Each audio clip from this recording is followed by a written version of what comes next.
everyone. Welcome to Family Futures Resource Network YouTube channel. My name is Lori and I want to welcome you to the Effective Co-Parenting Program. This program aims to provide support to parents who are going through the separation and divorce journey. We will provide you with practical skills as you seek to successfully co-parent during this challenging period and beyond.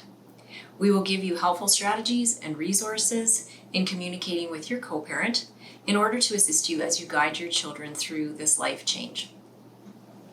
The long process of separation and divorce is very life-changing for adults, children, and for families. It requires many adjustments for all involved in the family. Each individual will respond in a unique way, and each circumstance is very different.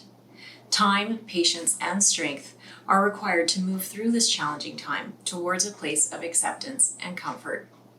A collaborative co-parenting relationship is one of the most important variables as your child learns to adjust to the situation. It's important to note that the co-parenting relationship can be defined as any two caring adults who are parenting these children together. If one is parenting with a former partner, the child's grandparents, foster parents, or other relationship, the skills and strategies outlined in these segments should prove to be of benefit to you. So I'm going to start by talking about the loss and grief cycle. It's important to recognize that during the process of separation and divorce, each member of the family will be experiencing the loss and grief that the family once was.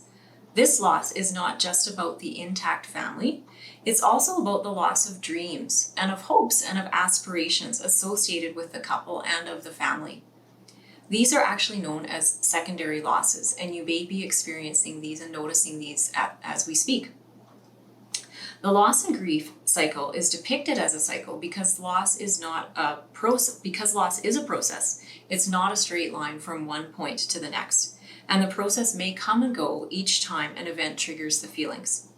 As time goes by, though, the cycle usually is of shorter duration and with not as much emotional intensity. So what exactly are the 4 stages of this grief and loss cycle? So I'll go through each stage one by one. So the first stage is shock. Physically, this might be seen as you might have a slowed motor responses. So for example, you might actually be finding that you could be walking slower, talking slower often, and this is often emotionally demonstrated as a period of denial. You actually might not be in denial about what is actually happening to yourself and to your family. A person may not acknowledge, or perhaps they're minimizing the expected changes that could come with separation and divorce.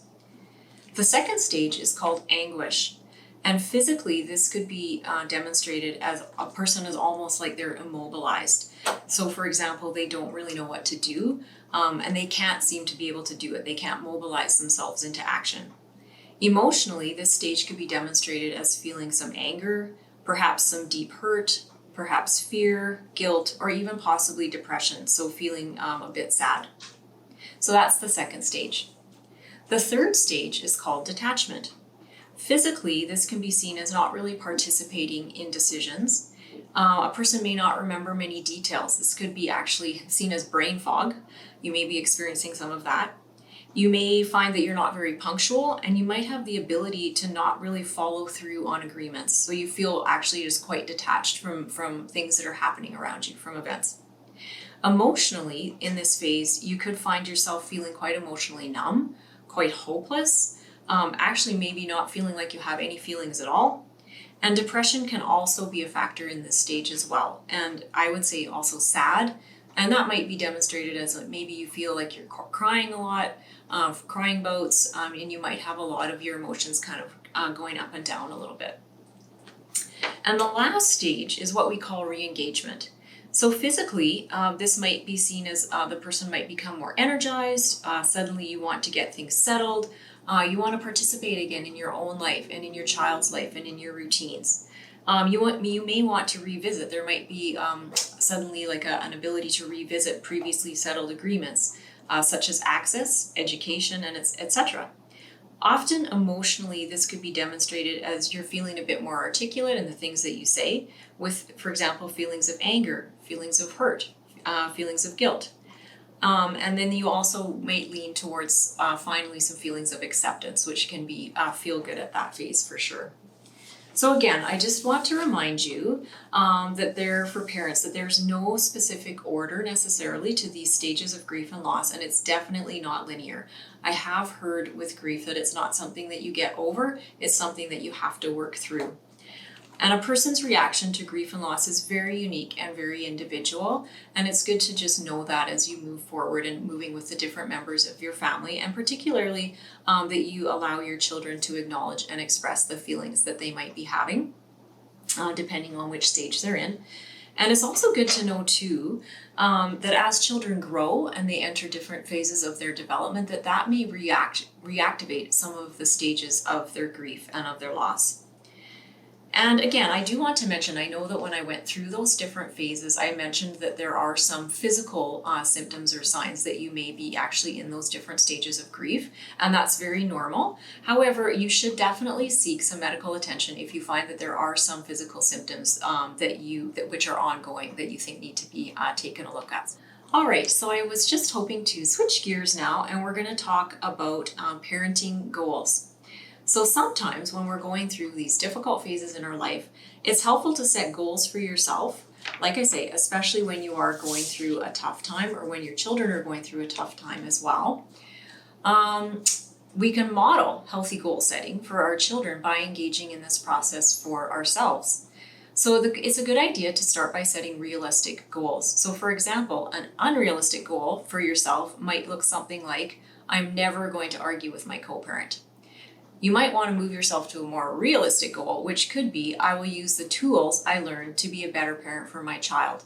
So it's just really important to note that if you set a goal too simple, then it doesn't really challenge you to achieve that goal. So it's good to set goals that are a little bit tougher for yourself so that you have that motivation to achieve that goal. However, you don't want to make it so difficult for yourself that you find it completely discouraging.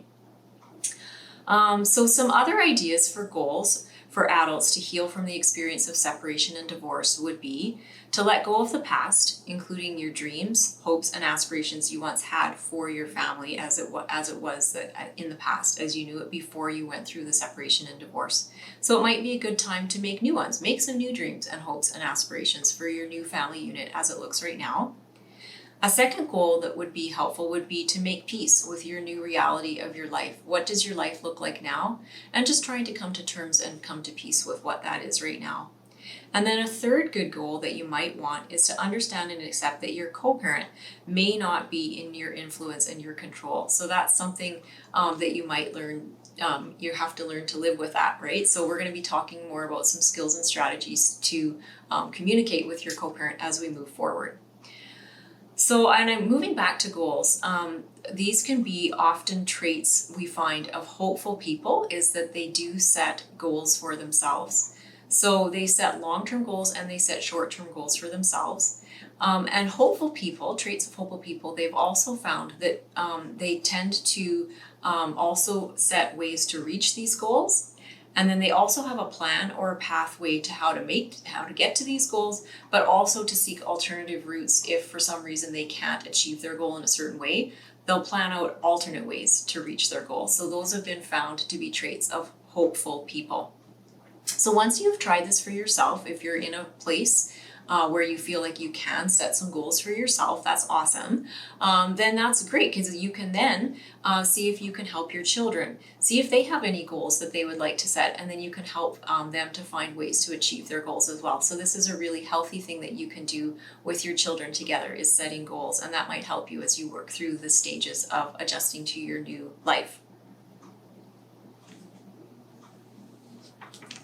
So I'd like to finish off each segment of this effective co-parenting program with talking about self-care, so having a self-care focus. Being a parent is hard work. In fact, some would call it the hardest job in the world. So looking after oneself as a parent is very, very important, as it ensures that you have energy and strength to look after your family members like you know that you have to do. So this is emphasized even more when you're going through a difficult time. Even though it may seem even harder to look after yourself and to get those chances to do some self-care, it's actually even more imperative as you don't want to get yourself run down. So this week, the focus that we would like to try is to get enough sleep to meet your body's needs. So try taking a cat nap, maybe if you can sleep in one day, or even go to bed early one day to ensure that you're getting enough rest. And some tips in case you are having some difficulty falling asleep might be to reduce caffeine intake during the day. Possibly for some people, they find reducing their screen time right before bed can be helpful. Also ensuring that your room is cool and dark. And then another idea is to make any to-do lists early in the evening, and then try not to think about things that you need to do the next day or any problems that need solving, things that need doing.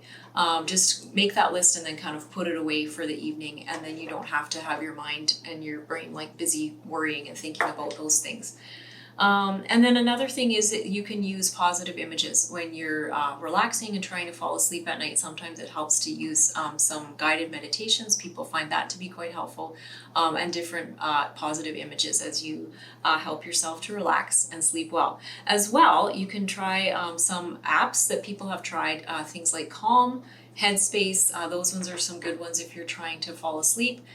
Those can be helpful as well. Just a note, some of them they do cost money, but others are a bit free, so you can try those out as well. So that's it for this session today. So thank you so much for watching our effective co-parenting program. If you enjoyed it and you want to know when we post new videos, please like this video and subscribe to our YouTube channel.